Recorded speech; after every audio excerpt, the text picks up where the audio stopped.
Hello friends, कैसे हो आप सब। तो आज हम पढ़ेंगे यूनिट नंबर 2, जिसका पार्ट है सेकंड पार्ट। ठीक है, पहला पार्ट इसका आ चुका है, बड़ा है, काफ़ी लंबे लंबे चैप्टर्स है, तो इसलिए मुझे जो है पार्ट्स में बनाने पड़ रहे हैं, क्योंकि मैं अगर लंबा बना दूंगा तो आप लोग दिखोगे नहीं। ठीक है, उससे हमारा एक वॉच टाइम ख़राब होता है, व्यूज़ नहीं आते हैं। तो ठीक है, क्योंकि फिर लंबी वीडियोज़ देख के कोई देखता ही नहीं है। ठीक है, उस पर क्लिक ही नहीं करेगा, क्योंकि लंबी है, लोगों को बहुत ही जल्दी में सब कुछ चाहिए। अब क्या कर सकते हैं, हमारी मजबूरी है। आज बात करेंगे एक सेल्समैन के गुणों के बारे में। ठीक है, बाकी जो था ये वाला जितना भी था ऊपर का वो मैंने सारा कवर करा दिया है। ठीक है, पर्सन टू पर्सन आप देख लेना जाके, जो भी वीडियोस थी, जो भी वीडियो मैंने आपको बताया है। हम बात कर रहे थे स्किल्स के बारे में। ठीक है, सेलिंग स्किल्स के बारे में बात कर रहे थे, विक्रेता कौशल के बारे में बात कर रहे थे। यहाँ पे भी हम जो है गुणों के बारे में बात करेंगे। उसके बाद उसी के अंदर कह रहा है कि मेयर एंड ग्रीनबर्ग नाम का एक व्यक्ति है ने हर्बर्ट बिजनेस रिव्यू में प्रकाशित अपने लेख में एक अच्छे सेल्समैन के लिए निम्नलिखित गुणों को रखने की पहचान की है। पहला है महसूस करने की क्षमता। एक विक्रेता में अनुभूति के माध्यम से ग्राहक से प्रतिक्रिया प्राप्त करने की क्षमता के बिना नहीं बेच सकता। एक सेल्समैन को ग्राहक की प्रतिक्रिया को समझने में सक्षम होना चाहिए। उन प्रतिक्रियाओं के आधार पर अपनी प्रतिक्रियाओं को समायोजित करने में सक्षम होना चाहिए। कहने का मतलब कि जो कस्टमर है उसके जो रिएक्शंस है उसको ध्यान रखना पड़ेगा उन सब चीज़ों का, कि भाई जो भी वो बता रहा है किसी प्रोडक्ट के बारे में कुछ शेयर कर रहा है तो उसका रिएक्शन क्या हो रहा है, क्या वो बोर हो रहा है उसको सुन के। ठीक है, अगर बोर हो रहा है तो उसका मतलब वो सही तरीके से उस चीज़ के बारे में बता नहीं पा रहा है, या फिर वो व्यक्ति उस चीज़ के बारे में इंटरेस्टेड नहीं है। तो उसको किसी और जगह पे किसी और प्रोडक्ट उसको दिखाओ ताकि वो खरीद ले उसको। ठीक है, मेन काम तो जो सेल्समैन का यही है ना, सेल करना। ठीक है, तो महसूस कर सकता है पहली। और दूसरी चीज़ जो दूसरा गुण है वो होगा जीतने की आवश्यकता होती है। बिक्री को बंद करना एक विक्रेता के अहंकार को बढ़ाने के लिए एक अभियान का कार्य करना चाहिए। साथ ही सफलता लाने वाले अधिक से अधिक प्रयासों के लिए ट्रिगर के रूप में कार्य करना चाहिए। यानी कि मोटिवेशन रखना चाहिए अपने अंदर कि कोई बात नहीं, आज सेल नहीं हुआ तो कल सेल हो जाएगा, इस तरीके से। संतुलन की आवश्यकता ये विक्रेता में होती है, सेल्समैन में, कि भाई आज नहीं सेल कर पाए कोई बात नहीं, किसी और से सेल करूँगा, किसी और को बेचूंगा। ठीक है, या किसी एक व्यक्ति से वो इतना पैसा नहीं जनरेट कर पाया, कमा नहीं पाया, तो वो कोशिश करेगा कि वो किसी और से उस जो कमी है उसको निकाल ले। राइट। संतुलन की आवश्यकता, एक सेल्समैन के पास ऐसा गुण होना चाहिए जो बिक्री को बंद करने के प्रति उसके अहंकार को प्रदर्शित करते हैं, फिर ग्राहक की ज़रूरतों और धारणाओं के प्रति सहानुभूति भी रखते हैं। ठीक है, तो ये भी है संतुलन बनाए रखना, कि भाई अगर किसी सामान को जैसे कि कोई कस्टमर है उसको पसंद नहीं आया कोई प्रोडक्ट, तो वो उसकी बिक्री को बंद कर सकता है वहाँ पे। ठीक है, फिर क्या करेगा, वो कुछ और सेल करने की कोशिश करेगा उसको, कि सर कोई बात नहीं, हम आपके जो विचार है उनका सम्मान करते हैं, और आप कोई बात नहीं, हम इन सबको वापस ले लेंगे और आपको पैसे देने की ज़रूरत भी नहीं है। मैं आपको कुछ और सेल करता हूँ, कुछ और दिखाता हूँ, आप उसको अगर आपको पसंद आता है तो आप ले लेना, अदरवाइज़ कोई दिक्कत नहीं है। तो ये जो है एक संतुलन का काम करता है कि चलो कोई बात नहीं, एक डील ख़राब हो गई लेकिन दूसरी डील या तीसरी डील उसको आप दो। ये जो है संतुलन का काम करता है, ये भी गुण होता है सेल्समैन के अंदर।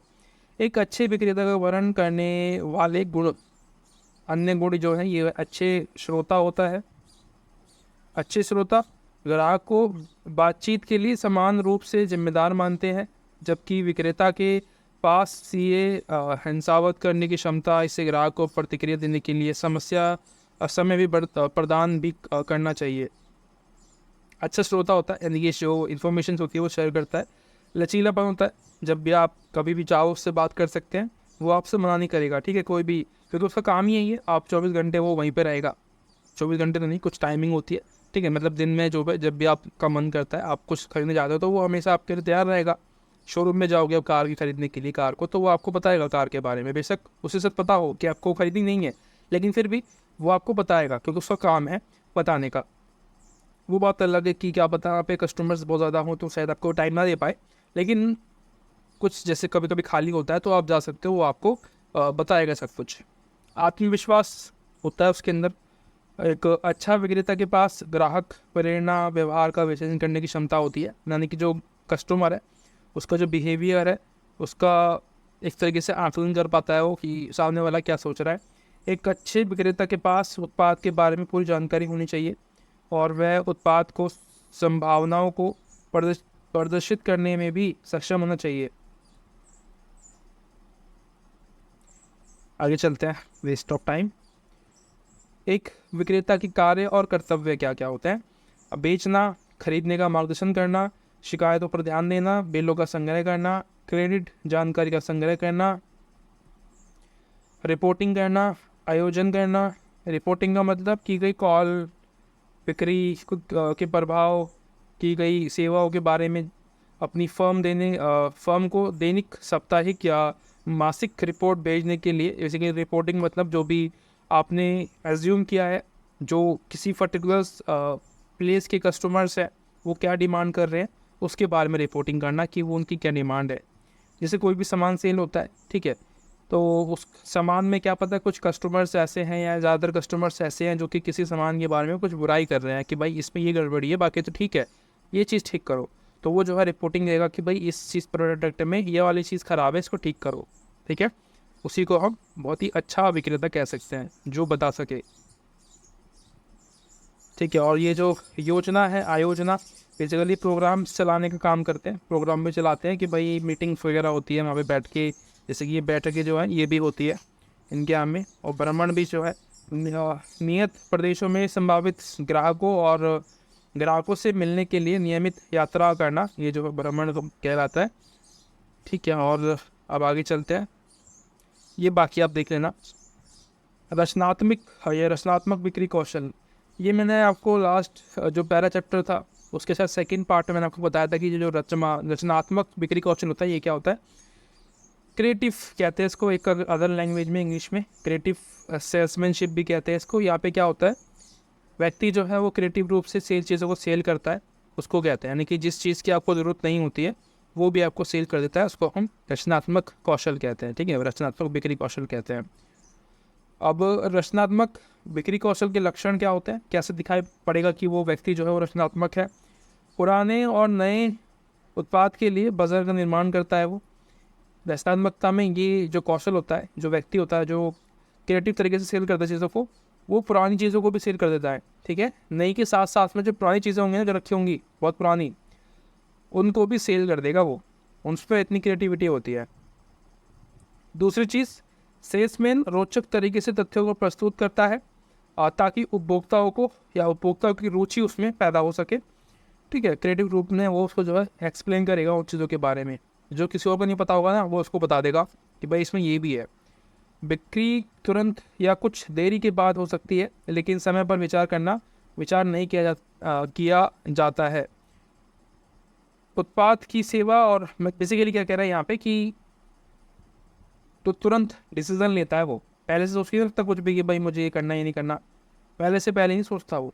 जब बात चल रही होती है ना, तभी वो अपनी चीज़ों को डिसाइड कर रहा होता है कि कैसे कैसे बात करेगा, ठीक है। उसके बाद उत्पाद की सेवा और उपभोक्ता और छूट, क्रेडिट सुविधाओं और होम डिलीवरी जैसे प्रोत्साहनों पर जोर दिया जाता है।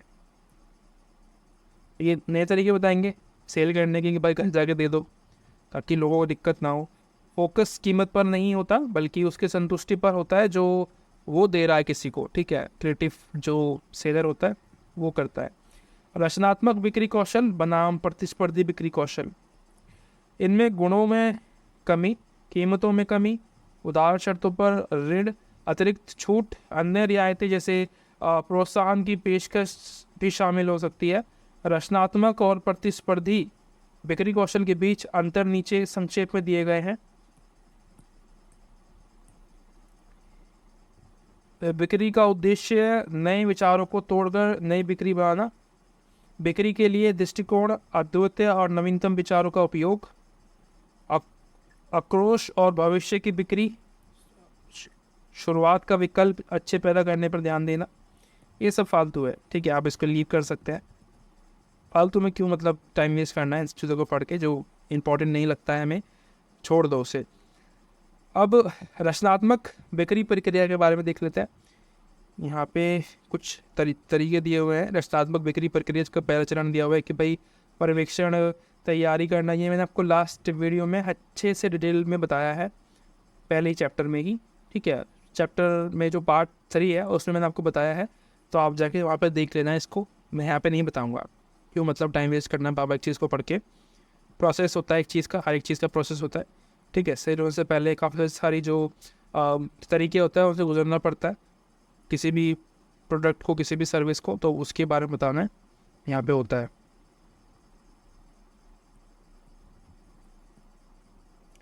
उसके बाद कीवर्ड्स दिए हुए हैं यहाँ पे कुछ अलग अलग। ये बहुत ज़रूरी है आपको पढ़ना, कि आपको पता चल सके कि पूछ क्या रहा है। अगर क्वेश्चन में कुछ ऐसा आता है कि आपको नहीं पता, तो आप इजीली आपके, अगर आपने ये पढ़ रखा है तो आप लिख पाओगे। सेल्समैनशिप का मतलब लिखा हुआ है यहाँ पे कि किसी व्यक्ति की किसी उत्पाद सेवा को किसी अन्य व्यक्ति को बेचने की क्षमता को जो है सेल्समैनशिप कहते हैं। थोक विक्रेता का विक्रेता केवल थोक व्यापारी से संबंधित। इस प्रकार की सेल्समैनशिप का उद्देश्य केवल थोक व्यापारी को उत्पाद का विपणन करना होता है, ठीक है। यानी कि मेरे यहाँ पे सामान ख़त्म हो गया है, जल्दी भेज दो, इस तरीके से जो है वो ऑर्डर करेगा, इसी को हम बोलते हैं। ये सेल भी करता है, ठीक है, ऑर्डर भी करता है।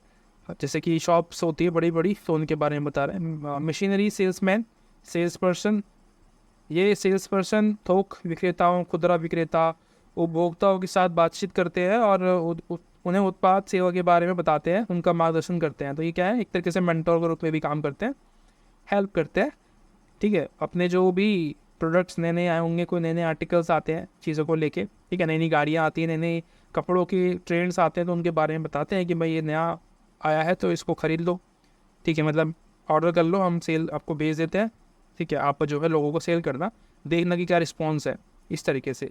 तकनीकी विक्रेता होता है, टेक्निकल जो नॉलेज इसके पास होती है वो उसके बारे में एक्सप्लेन कर पाता है, ठीक है। स्पेशलिस्ट होता है टेक्नोलॉजी के बारे में। एक होता है मर्चेंडाइज। ये सेल्स व्यक्ति न केवल उत्पाद बेचता है, बल्कि इन स्टोर उत्पाद प्रदर्शन व्यवस्था के संदर्भ में खुदरा विक्रेता को या खुदरा विक्रेताओं का मार्गदर्शन भी करता है। बिक्री संवर्धन सेल्समैन, वे उत्पाद प्रदर्शन प्रदान करते हैं और संभावित ग्राहकों को नमूने भी पेश करते हैं। जो लोग जो है कुछ समय डायरेक्ट लोगों के पास होते हैं, कस्टमर को हैंडल करने का काम करते हैं, इसी को कहते हैं। खुदरा विक्रेता क्या होता है, सीधे अंतिम उपभोक्ताओं के साथ काम करता है, राइट।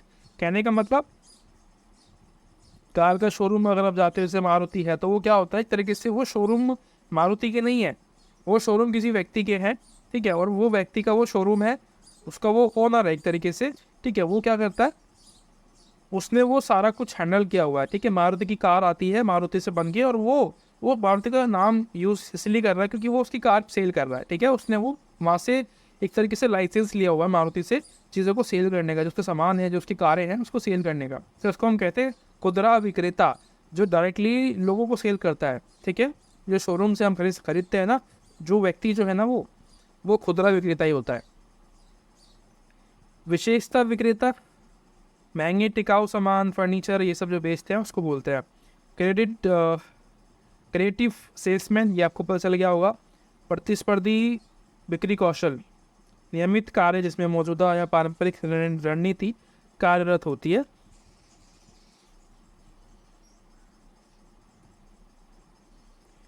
और चैप्टर यहाँ पे ख़त्म हो गया है शायद, हाँ, चैप्टर ख़त्म हो गया है। और ये देखो, इसके बाद चौथा चैप्टर है, ठीक है। पता नहीं ये आपकी बुक में है या नहीं है ऐसा कुछ, अगर ऐसा है तो मुझे बता देना, क्योंकि तीसरा चैप्टर तो गायब हो गया यहाँ से, मतलब पता नहीं कैसे हो गया, पता नहीं। चलो छोड़ो, आशा करता हूँ वीडियो आपको अच्छी लगी होगी और थोड़ा बहुत कुछ भी सीखने को मिला है आपको, तो आप मुझे बता सकते हैं कमेंट करके, और मेरे को सपोर्ट कर सकते हैं, आगे बढ़ा सकते हैं। इसी के साथ वीडियो को समाप्त करते हैं, मिलते हैं अगली वीडियो में, तब तक के लिए thank you so much, bye bye.